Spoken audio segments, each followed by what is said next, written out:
평안하셨습니까? 코로나 바이블 스터디 멸류관 성경대학에 오신 여러분을 오늘도 환영합니다.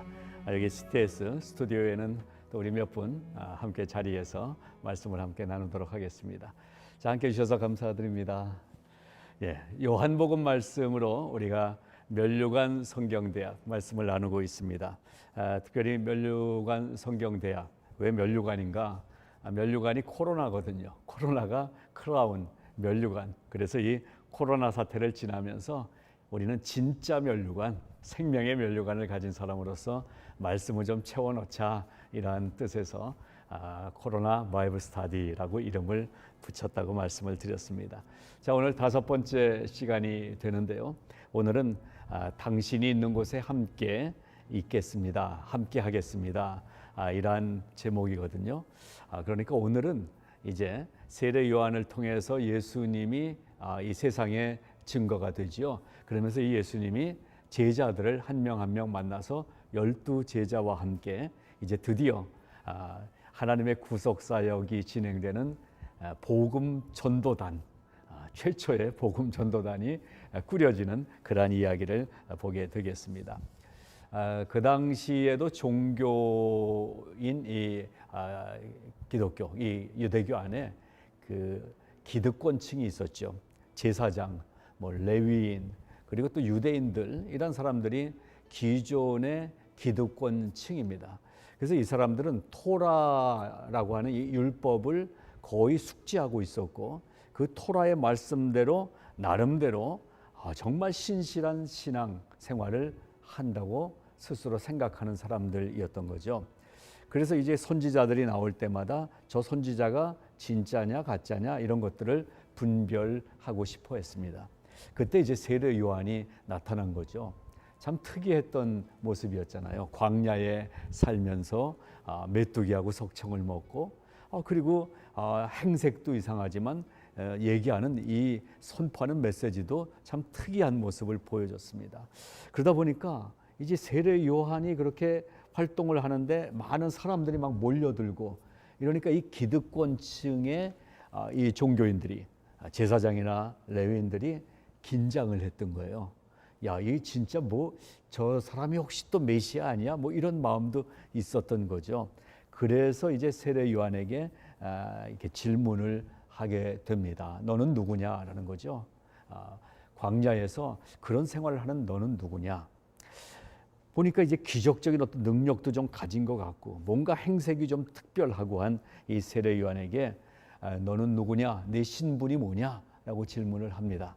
그때 세례 요한이 뭐라고 지금 대답을 앞에서 했을까요? 세례 요한은 나는 여러분이 생각하는 메시아가 아니다. 나는 아니다 라고 얘기를 합니다.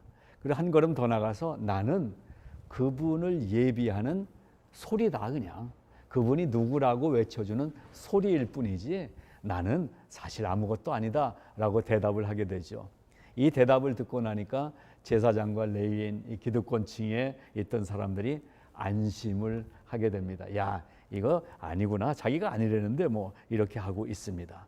그런데 그 바로 이어서 다시 긴장을 하게 돼요. 나는 아닌데 내 뒤에 오시는 저분을 봐라.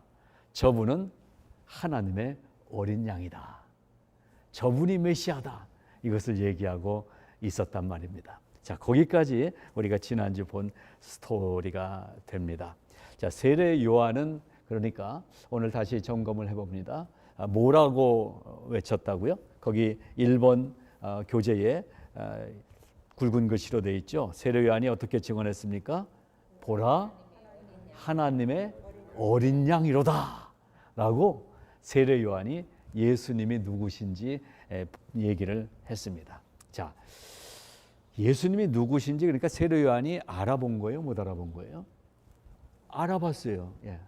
세례 요한이 누군지. 물론 이제 인척 관계가 있습니다. 6개월 먼저 같은 사촌 정도 되는 집안의 사람이기 때문에 알 수도 있었지만, 그러나 이전에 여기서 세례 요한이 예수님을 알았다는 것은 그냥 뭐 사촌 형제로서 알았다, 뭐 우리 친구로서 알았다, 이게 아니라 하나님이 주신 예지와 그리고 영적인 확인을 통해서 예수님이 이 세상을 구원하실 구세주, 메시아라는 사실을 세례 요한은 알고 있었다라는 것을 우리는 짐작할 수가 있습니다. 자, 거기서부터 오늘 이야기가 시작됩니다. 그래서 오늘 본문이 1장 35절부터 51절까지의 말씀을 정했어요. 거기서 이제 예수님이 지나가신다라고 얘기가 돼 있어요. 세례 요한이 제자들과 함께 얘기를 나누고 있는데 그 앞에 예수님이 지나가셨다라고 여기가 나오죠. 두 명의 제자와 함께 서 있는 앞에 예수가 지나갔다라고 되어 있습니다. 자, 이 상황을 이렇게 보십시오. 지금 세례 요한은 따르는 제자들이 많았어요. 많았는데 지금 이 말씀 우리가 먼저 생각할 때에 예수님을 가리켜서 하나님의 어린 양이라고 선포를 할 수가 있었고, 그리고 제자들과 함께 어울려서 있는 이 상황에서 볼 때에 세례 요한은 지금 제자들에게 분명히 메시아에 대해서 가르치고 있었을까요? 아니면 메시아에 대해서 언급을 안 했을까요? 평소에 메시아 구세주가 오실 것에 대해서 가르쳐주고 있었고, 그리고 그분은 어떤 모습으로 오실 것이다라는 것을 제자들에게 알려줬었다는 거예요. 이미 그 세례 요한 그룹에서는 우리처럼 하면 성경 공부하면서 성경을 배우듯이 메시아 예수가 오실 것이다라는 것을 가르쳐주고 있었다라는 거죠. 그래서 이 앞에 이 사람들이 모여 있는데 예수님도 길을 지나가실 거 아니에요. 여기 저기 다니시기 시작하셨어요. 그 예수님을 봅니다. 그래서 앞에 지나가는 이 예수를 보고 제자들 앞에서 다시 확인하면서 선포하는 말이 우리가 조금 아까 읽은 선포예요. 저 사람을 보라, 저분이 하나님의 어린 양이다 라고 말씀했습니다. 지금도 많은 목사님들이 주일마다 설교를 하고 또 기도해서 선포도 하고 하죠. 다 복음의 얘기를 합니다. 그러나 그 어떤 목사도, 그 어떤 지금까지 있었던 선지자보다도 가장 최고의 선포자는 누구일까? 저는 생각할 때에 물론 이사야도 위대한 선지자였어요. 에레미야도 그랬어요. 호세아도 그 시대의 위대한 선지자들이었어요. 그러나 마지막 선지자인 이 세례 요한만큼 위대한 선포는 하지 못했어요. 세례 요한은 바로 예수님의 앞에서 예수님을 바라보면서 이분이다. 아예 분명하게 이분, 바로 저기 보이는 저분이 하나님의 어린 양, 즉 우리를 대신해서 제물이 되어서 돌아가실 하나님의 어린 양 구세주이시다라는 것을 선포하고 있다라는 것입니다. 자, 여기서 한번 보십시오. 사실 예수님이 구세주라고 믿었던 사람이 그 당시에 있었을까요? 뭐 동네 사람들은 모르겠어요. 근데 가족들을 보세요. 가족들이 믿었습니까? 예수님에 대해서? 그냥 우리 집 큰아들 예수예요. 큰아들 예수로 알고 있는 거예요. 근데 세례 요한은 그분이 구세주라는 것을 지금 외치고 있는 거죠. 가족들도 모를 정도니까 지금 세례 요한이 그렇게 선포했을 때 사람들은 저 세례 요한이 드디어 정신이 나갔구만, 미쳤구만, 이렇게 얘기할 만한 상황인 것입니다. 그런데 세례 요한은 흔들림 없이 내 뒤에 오시는 저분이 우리를 구원할 메시아, 하나님의 어린 양이시다라고 선포를 하고 있습니다. 그런 걸 봤을 때 아까 말씀드린 것처럼 평소에 이 예수님에 대해서 준비를 하고 있었다는 거죠. 그래서 예수님이 가실 길을 닦는, 첩경을 닦는 사람이 나 세례 요한이다라고 얘기를 했던 거예요. 그래서 제자들에게 내가 메시아가 아니다. 여러분들이 나를 따르지만 나는 그분에 대해서 설명해 주는 선생이지 내가 메시아가 아니다 라고 세례 요한이 얘기를 했다는 것입니다. 자, 여기서 우리는 그래서 오늘날 이 창궐하는 이단 교주들에 대해서 정신분석을 좀 해보고 싶어요. 성경을 이 세례 요한만 잠시 읽었어도 어디 감히 내가 예수다라고 얘기할 수가 있습니까? 돌아가신 우리 문선명 아저씨, 지금 오늘 내일 하고 있는 이 신천지의 누굽니까? 그 아저씨 이름이 이만희 아저씨 잘 아시죠? 이 아저씨들 좀 정신 차리셔야 돼요. 성경을 좀 보세요. 내가 예수다라고 누가 얘기를 합니까? 우리는 예수님을 소개하는 사람들이고 예수님이 구세주라는 것을 세상에 나팔을 부는 선포자가 되는 소리일 뿐이다 라는 사실을 벗어나면 그 순간부터 아무리 대단한 목사님이어도 가짜라는 거예요. 그러니까 우리는 소박하게라도 예수님을 증거하는 성도가 돼야 된다는 것입니다. 큰 교회, 작은 교회 얘기를 하는데요. 여러분, 하나님이 일단 지금은 평균하게 하셨다고 그랬죠. 모든 목사님들이 겨우 한 10명 정도예요. 성도가 지금은 다. 그렇죠?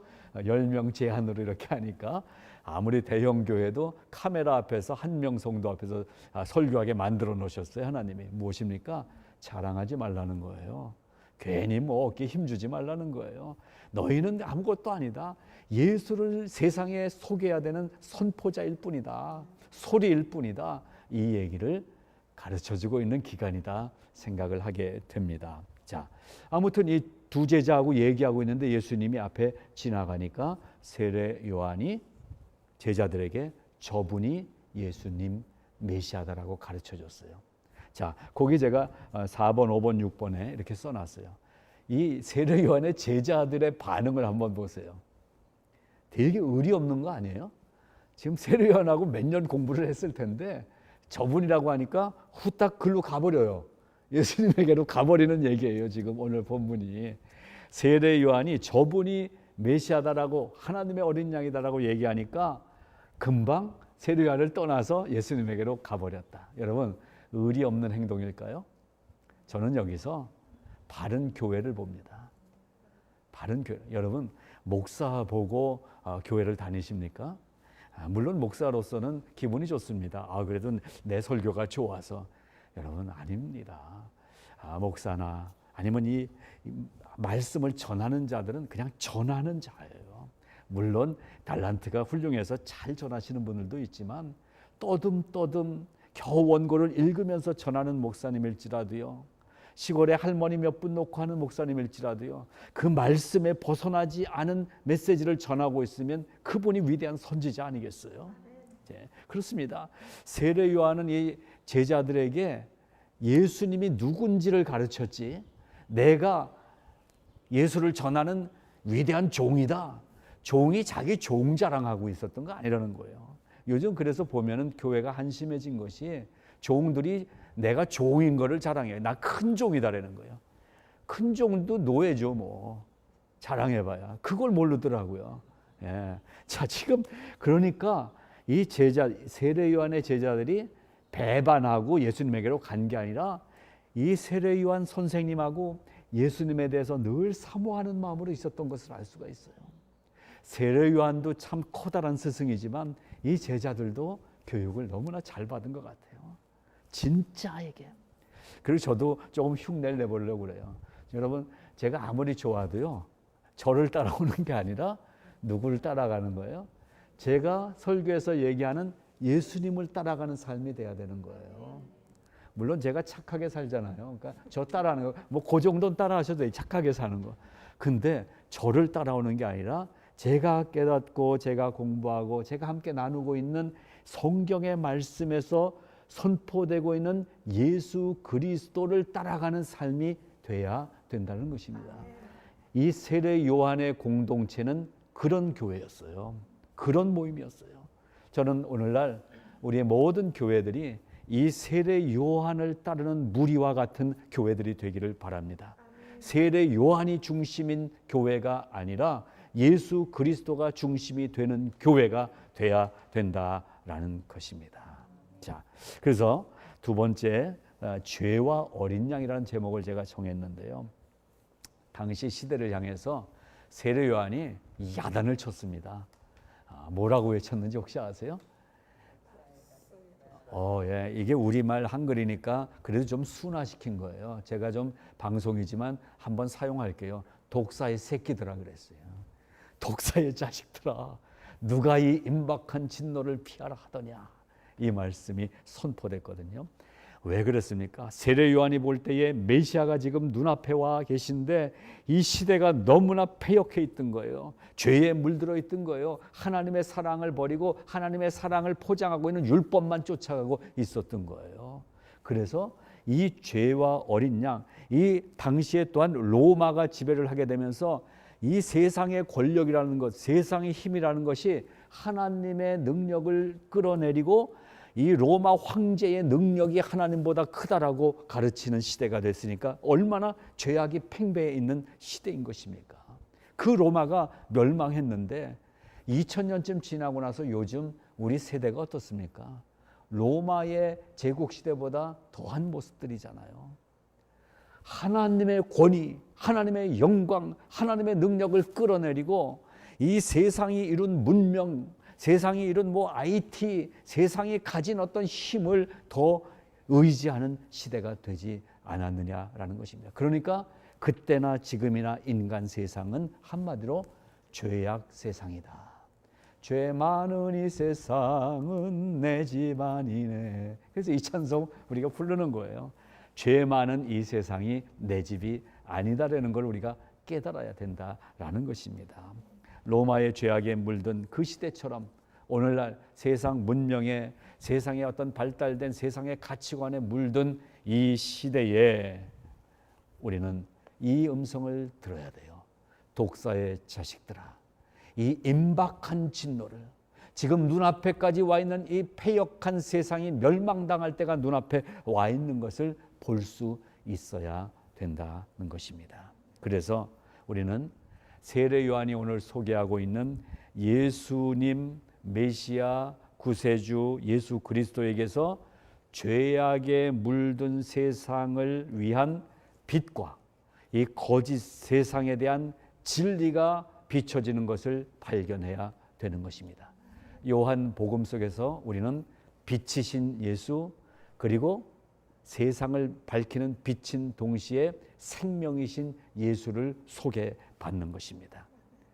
그 빛이신 예수 그리스도가 거짓 세상, 패역한 이 세상, 흔들리는 이 세상, 무너져가는 이 세상에 빛으로 선포되고 있다는 사실. 그래서 이 죄악에 대해서 오늘날 성경은 계속해서 회개하라, 회개하라, 회개하라라고 외치고 있는 음성을 들어야 되는 것입니다. 이때에 세례 요한이 여기에 빛이신 예수 그리스도가 오셨다. 여러분은 회개해야 됩니다. 회개하라, 회개하라 라고 외치고 있는 이 음성을 오늘날 교회가, 예수님을 만난 성도들이 그 외침을 세상에 외쳐야 되는 때를 살고 있다라는 것입니다. 그래서 이 코로나 사태를 하나님의 저주다 막 이렇게 막 직접 그냥 직통 연결해 갖고 해석하면 문제가 있습니다만은, 이 모든 세상의 흐름 속에 만나는 어려움들 속에는 하나님의 계획이, 그리고 하나님의 섭리가 진행되고 있다는 사실은 믿어야 되는 거예요. 하나님이 허락하신 한도 내에서 우리가 어려움을 당합니다. 욥이 그 대표적인 사람이죠. 욥은 당대의 의로운 사람이라고 성경도 인정했습니다. 하나님도 욥이 얼마나 자랑스러운 하나님의 종이었습니까? 그래서 하나님이 자랑스럽게 사탄에게, 그래 네가 욥을 시험해봐라, 다 건드려봐라, 다 뺏어가봐라, 단지 그의 생명은 나에게 달려있으니까 생명은 건들지 마라 라고 내놓을 수 있었다라는 거죠. 오늘날 하나님이 우리를 그렇게 내놓을 수 있으실까? 정말 저도 자신을 돌아볼 때 너무나 부족한 모습 때문에 답답해집니다. 하나님이 나를, 그래 이 세상에 이 목사 내가 내놓을 테니까 니네가 한번 시험해봐라. 저는 좀 하나님이 저는 샘플을 사용 안 하시면 좋겠다는 마음이 있어요. 그런데요, 이 시대에도 그렇습니다. 이 시대에 우리가 견딜 만한 숨겨둔 7천 명의 용사들이 있기 때문에 이러한 어려움도 세상에 내놓으신 것 같아요. 어려움을 지나는 동안에 살 자는 살 길을 찾을 것이다. 죽을 자는 아무리 살 길이 있어도 그리 안 가고 살 길을 찾아가다가 죽게 될 것이다. 이 원리가 성경이 얘기하는 원리라면, 오늘 우리가 이 죄악된 세상을 향해서 세례 요한이 어린 양이시라고 선포했던 그분이 지금도 살아계셔서 우리와 함께 계신다면 우리가 가야 될 길은 분명하지 않습니까? 예수 그리스도 십자가의 그 길을 붙잡는 것밖에는 없다는 것입니다. 우리는 너무나 십자가의 찬란한 부분, 영광된 부분만 생각하지 않습니까? 그래서 교회도 십자가를 너무 찬란하게 막 세우는 것 같아요. 여러분, 십자가 큰 교회가 좋은 교회 아닌 거 아시잖아요. 십자가가 생명이 된 교회가 좋은 교회지, 십자가가 능력인 교회가 좋은 교회지, 십자가의 어떤 번드러난 빛나는 어떤 뭐 그 좋은 제품을 써가지고 만들었다고 좋은 교회 아닌 거 아시잖아요. 자, 오늘 그러한 시대 속에 예수님은 바로 그 십자가를 지시기 위해서 오셨고, 왜 십자가를 지셨느냐? 저와 여러분을 구원하기 위해서 십자가를 지셨다는 사실을 우리가 깨닫게 되는 것입니다. 죄악의 세상 속에 예수 그리스도, 그분은 하나님의 어린 양으로 오셨다라는 이 사실, 이것은 무슨 의미입니까? 제물로 드려졌다라는 거예요. 왜 제물이 필요합니까? 죄를 해결하기 위해서는 제사를 드려야 되는데, 그때 번제로 드릴 양이 있어야 되는 것처럼 우리의 지은 죄를 해결하기 위해서 번제로 드릴 제물이 있어야 되는데 그 제물로 오셨다라는 뜻인 것입니다. 그러니까 우리는 살기 위해서 이 세상을 살아가는데 예수님은 죽기 위해서 33년을 사셨다라는 것입니다. 그래서 이제 예수님의 제자가 된다는 것은 세례 요한처럼 내 목숨은 소반에 얹혀진 목 잘린 얼굴만 있는, 이런 머리만 있는 모습으로 인생이 끝난다고 할지라도 나는 단지 저분을 전하는 소리요, 내가 전하는 저분이 메시아 예수 그리스도이신 것을 증거하는 삶을 선택하는 길이 성도의 길이라는 사실을 요한복음에서 오늘 확인할 수 있기를 바랍니다. 자, 그러한 길인데 그 길에 예수님이 제자들을 부르십니다. 처음에 모두 몇 명 부르셨죠? 처음에 제자가 모두 몇 명이 된 거죠? 예, 12명이 불려집니다. 그 중에 처음에 두 사람이 불려지게 되죠. 그리고 이 두 사람이 자기 형제들 데리고 와서 네 사람이 되고, 또 근처에 있는 친구들 불러 모아서 12명을 예수님이 만나는 이야기가 요한복음에 기록이 돼 있는 부분이 여기 3번, 제가 정리해 놓은 3번입니다. 자, 처음에 온 두 제자가 누구의 제자였습니까? 세례 요한의 제자였던 두 사람이 이제 예수님에게 와서 첫 제자가 되는 이야기가 오늘 있는 거예요. 자, 보십시오. 거기에 어떻게 되어 있습니까? 제자들이 옵니다. 그래서 예수님이 이 첫 번째로 온 두 제자와 만납니다. 그래서 거기서 간단히 얘기를 해요. 근데 거기 얘기하는 걸 한번 우리가 드라마타이즈 한번 해보겠습니다. 오늘 오신 몇 분 중에 우리 손필곤 집사님이 가장 33살에 가까우니까 예수님 역할을 해주시고, 우리 다른 분들이 제자 역할을 한번 해주시겠습니다. 거기에 제가 써놓은 대로 예수님 역할부터 한번 해보겠습니다. 좀 크게 해주세요. 마이크가 여기 있으니까. 시작. 너희가 무엇을 찾느냐? 예, 잘 들리셨습니까? 우리 예수님이, 우리 자막이 나옵니다. 너희가 무엇을 구하느냐? 누구를 찾느냐? 이렇게 물으셨어요. 그랬더니 제자들이 라비어 어디 계십니까? 라고 얘기를 합니다. 앞에 보고 왔는데 어디 계십니까? 라고 물어본다는 거예요. 이건 지금 예수님이 지금 여기 계신데 어디 가셨습니까? 이 장소를 물어보는 게 아니라 당신은 누구십니까? 한 거예요. 옛날에 그런 애들 노래 생각나죠? 당신은 누구십니까? 나는 뭐라고 그래요? 유치원에서 자기 이름 대게 하죠. 나는 오현수. 그러면 주변에서 뭐라고 얘기해요?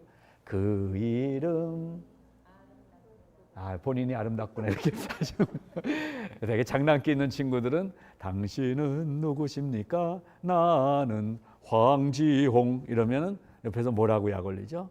그 이름 호박 같구나 뭐 이렇게 약 올리죠. 자, 근데 오늘 이거 보세요. 제자들, 예수님이 너희가 무엇을 찾느냐? 너희는 어디에 오려고, 나한테 왜 오려고 하느냐? 이렇게 질문하는데 제자들이 어디 계십니까? 라고 물어보는 것은 여기 오긴 왔는데 당신은 정말 누구십니까? 이게 궁금했던 이야기를 여기에 써놓은 것입니다. 예. 이렇게 첫 만남이 이루어졌어요. 그러니까 이게 좀 만남이 좀 싱거워요. 지금 세례 요한에게 그렇게 메시아에 대해서 앞으로 올 세상에 대해서 배울 땐 정말 얼마나 기대가 됐겠어요. 나름대로 이 제자들이 상상했던 메시아가 있었을 거 아니에요. 근데 만나 보니까 별 얘기도 없어. 되게 싱거워요. 싱겁게 지금 끝났어요. 근데 거기서 30년간 오직 하나님의 인류 구원을 생각하며 살아오시던 예수님이 이제 공생애의 첫 걸음을 시작하면서 찾아온 두 사람에게 왜 나한테 오려고 하느냐 물어봅니다. 그랬을 때 당신은 누구십니까? 라고 물어보니까 예수님이 뭐라고 대답하냐면요, 와서 나를 보라, 와보라라고 얘기하죠. 야, 예수님은요 자기 자신을 설명하는 분이 아니십니다. 많은 분들이 예수님 믿고 싶은데 예수님 그럼 설명 좀 해봐, 나 좀 믿게 해봐, 이렇게 얘기하잖아요. 예수님은 설명하시는 분이 아니세요. 예수님은 그냥 예수님이세요. 와서 보라라는 것입니다. 그래서 우리가 전도할 때 막 설명을 하잖아요. 설명을 하는 것보다 중요한 전도는 무엇입니까? 와서 보라는 거예요. 누구를? 예수님은 누구 보라고 그랬어요? 와서 나를 보라고 하셨어요. 우리는 뭐라고 그래요? 예수님처럼 똑같이 얘기해야 되죠. 와서 나를 보라. 이러려면 어떻게 해야 돼요? 우리가 예수님처럼 살아야 이 말을 할 수 있지. 이게 안 되니까 전도가 안 되는 거예요. 와서 우리 교회 와보라고. 우리 교회 밥 너무 맛있다고. 보통 그렇게 전도하시더라고요. 밥 맛있으면 뭐합니까? 생명이 없으면 안 되는 거잖아요. 예수님이 와보라 라고 하신 건 와서 나를 보라, 내 삶을 보라, 나와 함께 다녀보라 라고 얘기하신 거예요. 그러면 오늘 예수님의 제자가 된 우리들은 와서 나를 보라라고 나도 얘기할 수 있는 삶을 살아야 된다는 거예요. 그렇지 않고는 전도가 될 수가 없어요. 우리가 그렇게 못 살기 때문에 한때 한국에 뭐 1000만, 1200만이라고 얘기했던 이 기독교인 숫자가 지금 뭐 300만, 400만, 이게 솔직한 사실은 정직한 숫자일 거예요. 이보다 더 안 될 수도 있어요. 진짜 예수처럼 사는 예수님의 제자들이 얼마나 될까? 그러한 제자를 만들기 위해서 오늘날 또 어려운 시간들을 지나고 있는 것이라고 생각이 됩니다. 지난 시간에도 말씀드렸지만은 전에는 뭐 100명, 200명, 또 큰 교회는 뭐 1000명, 2000명, 10,000명 막 모이는 그러한 교회에 슬쩍 귀퉁이에 앉아가지고 묻어가는 예배자였잖아요. 근데 지금은 내가 예배 드리지 않으면 예배가 안 되는 시대에 살고 있잖아요. 아무리 좋은 설교가 이 유튜브에 나오면 뭐합니까? 내가 예배 드려야 되는. 그래서 나의 예배를 하나님이 훈련시키시고 있는 놀라운 시간이다 생각이 되는 것입니다. 그래서 이게 얼마만큼 되면은 이 코로나 바이러스 지나갈 거예요. 제가 예언을 못 하는데 이건 좀 예언할 수 있어요. 이거 같아요. 예배가 훈련이 안 돼 다시 모여봤자 뭐 하겠어요? 모여 앉아서 서로 그냥 뭐 설교 감상하고 또 뭐 찬양대 감상하고 이러고선 끝나고 밥 먹고 야 오늘 예배 주일 지켰다. 이런 예배는 하나님 이제 안 받으시겠다는 거예요. 구약에서도 아모스에서 호세아서에서 그 얘기 하셨잖아요. 내가 너희의 예배를 받기가 역겨워.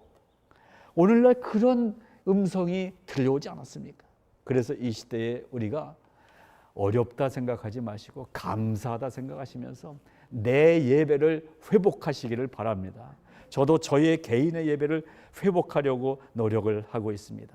여러분 목사가 되니까요 예배를 더 못 드리겠더라고요. 솔직히 예배 인도에 신경이 쓰이지 설교 전하는 거에 신경을 쓰이지 내가 준비한 설교에 내가 은혜 받기가 쉽지 않더라는 거예요. 저도 이 훈련을 하는 거예요. 그래서 아무도 없이 부르고 뭐 도와주는 우리 교육자들하고 또 성도 몇 분 이렇게 앉아서 예배 드릴 때 저는 저의 예배를 드리고 있는 거예요. 그 훈련 저도 하는 거니까요. 여러분도 나 개인의 예배를 훈련하십시오. 철저하게 훈련이 되면 이 사태가 풀릴 거예요.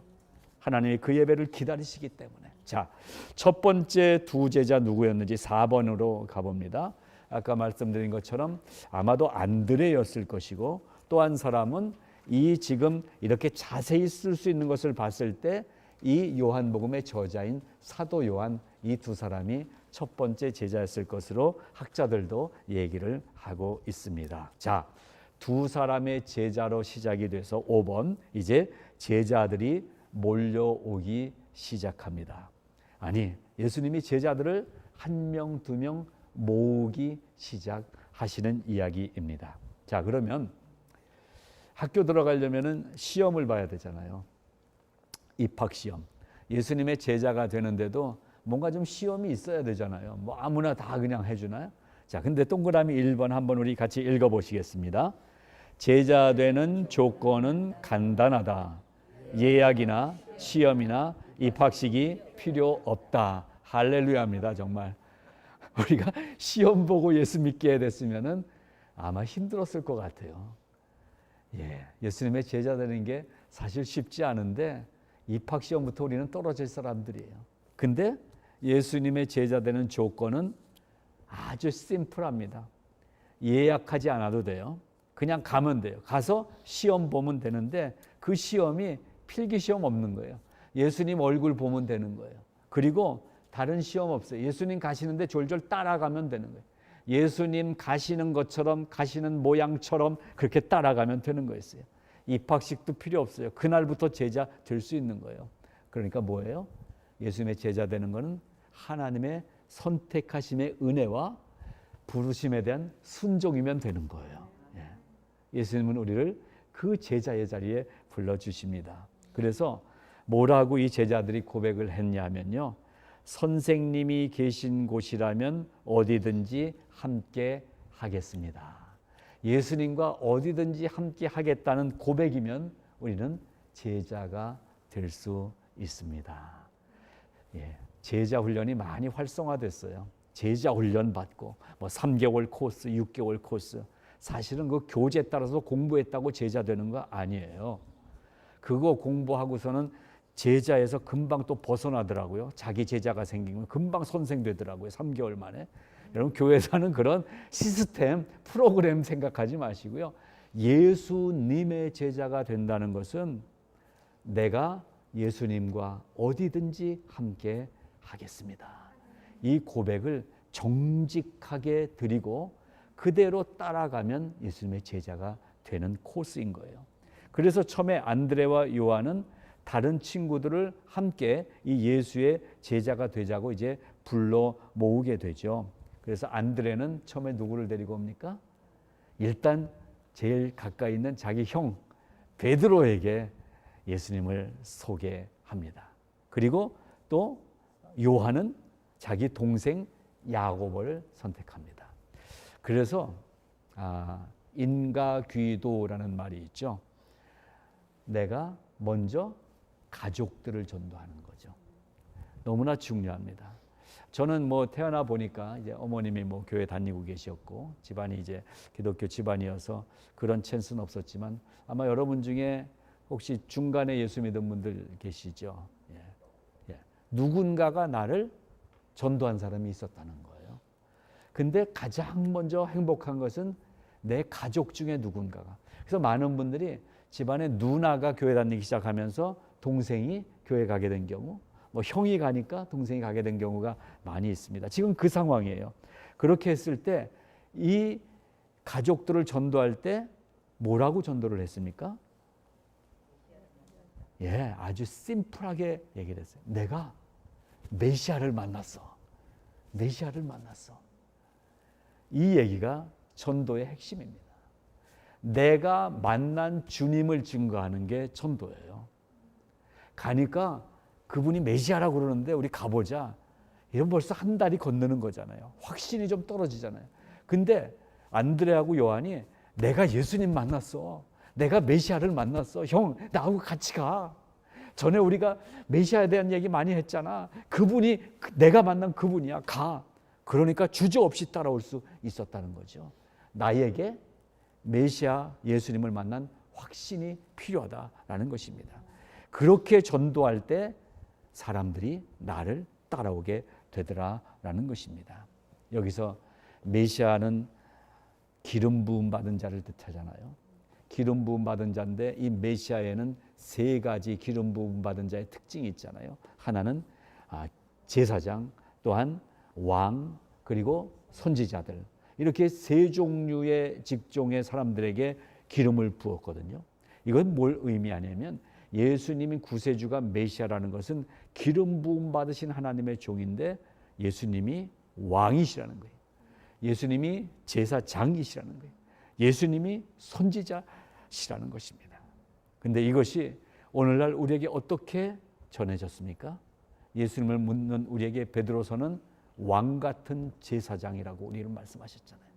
예수님의 그 직위가 우리에게 그대로 전수가 됐어요. 우리 안에 왕의 능력이 있습니다. 우리 안에 바로 이 선지자의 사명이 있습니다. 그리고 우리에게 제사장의 이 섬김의 능력이 우리에게 있는 것입니다. 그 역할을 우리가 해야 된다는 것을 보게 됩니다. 자, 그래서 이렇게 한 명 한 명 전도했을 때 12 제자가 예수님의 첫 제자가 됐습니다. 혹시 12 제자 이름을 다 외우시는 분 계십니까? 네, 우리 김출환 사모님 어렸을 때 노래 이런 거 배우지 않으셨어요? 배안야요 빌바 도마야 다시가 이렇게 됐죠. 이것은 12 제자 첫머리 글자이니 배안야요 빌바 도마야 다시가 자막에 정답이 나왔습니다. 베드로, 안드레, 야고보, 요한, 빌립, 바돌로메, 도마, 마테, 그리고 알페오의 아들 야고보, 다데오, 시몬, 가룟, 유다. 그래서 12 제자가 예수님과 3년간 다니게 되는 스토리가 이제 시작이 됐습니다. 그 중에서 아주 특별한 사람 한 사람만 제가 좀 짚어서 보려고 그래요. 여기에 바돌로메라고 나오죠. 바돌로메라는 사람은 예수님이 이렇게 봤을 때 마음에 간사함이 없고 그리고 참 이스라엘의 사람이다 라고 저 뒤에 47절에 얘기를 한 바로 그 사람이에요. 바돌로메 이콜 나다나엘, 같은 사람입니다. 두 이름이 사용됐던 사람인 거예요. 이 사람을 무화과 나무 아래 있을 때 너를 보았다. 이 바돌로메가 깜짝 놀랍니다. 나다나엘이 깜짝 놀라요. 그러면서 이분은 진짜 메시아 맞구나라고 확인을 하게 됐다는 이야기가 여기가 나오게 되는 거죠.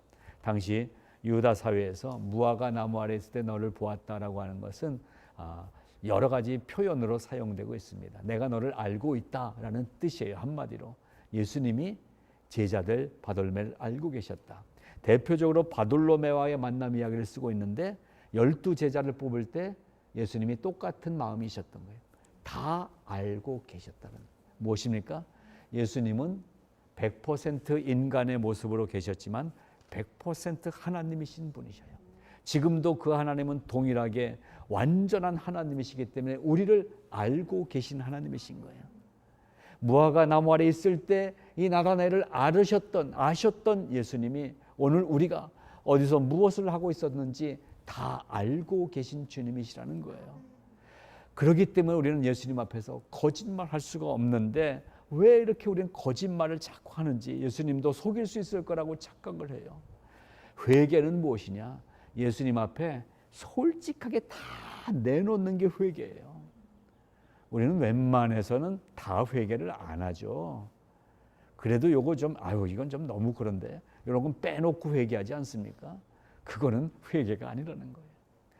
예수님은 다 알고 계시다는 사실을 기억하시기 바랍니다.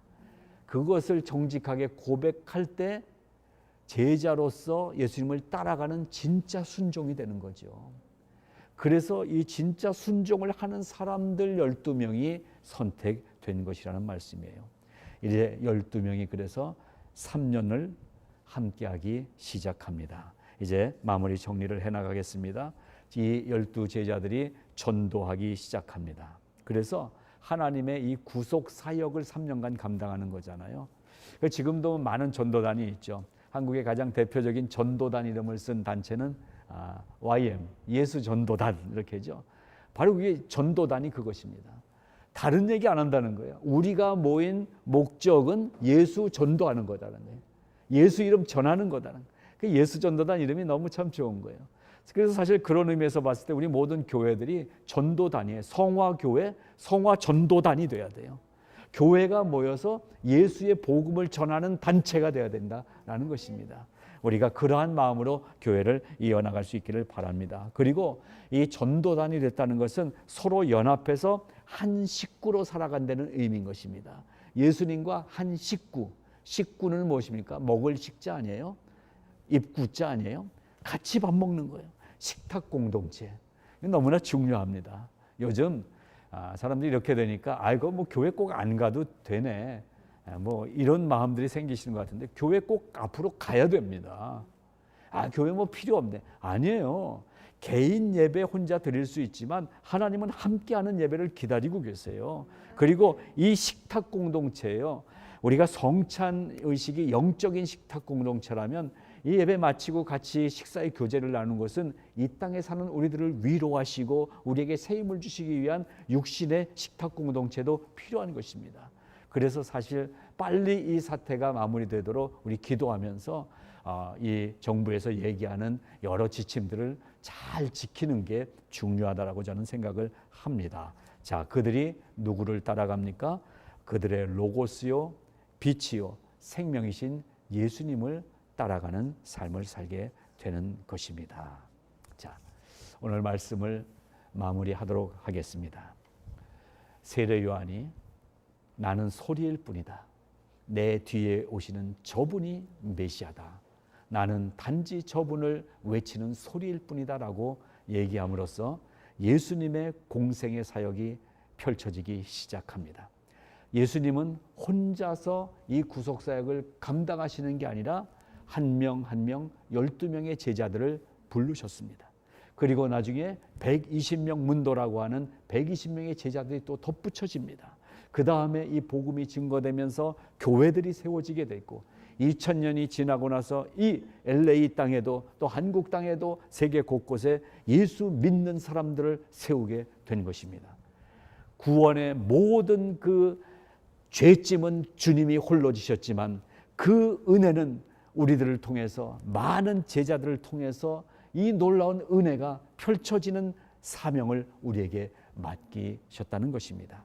오늘 제자 된 이야기, 이렇게 12명의 제자로 시작한 예수님을 따르는 무리들이 오늘날 저와 여러분이 그 무리에 속해서 세상이 교회를 흔들어대도 세상이 하나님을 조롱해도 예수님의 제자 된 우리가 이 생명의 능력을 가지고 내가 만난 예수님, 누구에게 들은 간접적인 예수가 아니라 내가 직접 경험한 예수님을 붙잡고 이 예수님이 우리의 구세주요, 예수님이 메시아로 오셔서 우리를 살려주시는 생명의 주님이시다라는 것을 선포하는 자리에 우리가 서 있다는 사실, 그 자리에 나 같은 게 부름받았다는 사실만 생각해도 우리는 감사하지 않을 수가 없는 것입니다. 뱃사람도 있었어요. 관원도 있었어요. 그냥 뒀으면 뱃사람으로 살다가 끝날 인생이었어요. 여러분은 뭐 하다가 여기에 와 계십니까? 우리 군인으로 계셨던 선집사님, 또 뭐 형사생활도 하셨던 우리 강권사님, 각자 자기의 삶의 터전에서 뭐 열심히 살다가 이 세상 끝날 수도 있는데 예수님이 특별히 집어서 제자로 불러주셨다면 우리가 지금 무슨 일을 하고 있든지 간에 우리가 사는 목적은 바로 예수님의 제자로서 빛 되신 예수, 생명이신 예수를 증거하는 삶을 사는 것이 우리의 목적이라는 말씀인 것입니다. 그 안에서 목표는 다양하게 세우시기 바랍니다. 그 목표를 이루어냄으로써 더 크게 이 목적을 이룰 수 있게 된다면 우리의 인생의 목표는 높게 잡아도 되는 거예요. 목적이 예수 그리스도, 그 십자가의 예수 그리스도라면 오늘 코로나 바이블 스터디, 이 코로나 바이러스를 이기자라는 뜻에서 크라운 성경대학, 면류관 성경대학에서 말씀을 배움으로써 우리가 말씀으로 이 시대를 이기고 말씀으로 이 세상을 정복하는 능력의 제자들이 다 되시기를 축복하는 것입니다. 주님의 은혜와 사랑이 우리에게 덧입혀짐으로써 능력 있는 그리스도인으로 또 한 주간 사시고 다음 주 수요일에 뵙도록 하겠습니다. 함께 해주신 여러분 감사합니다. 우리 하나님께 영광의 박수 올려드리겠습니다. 네, 감사합니다.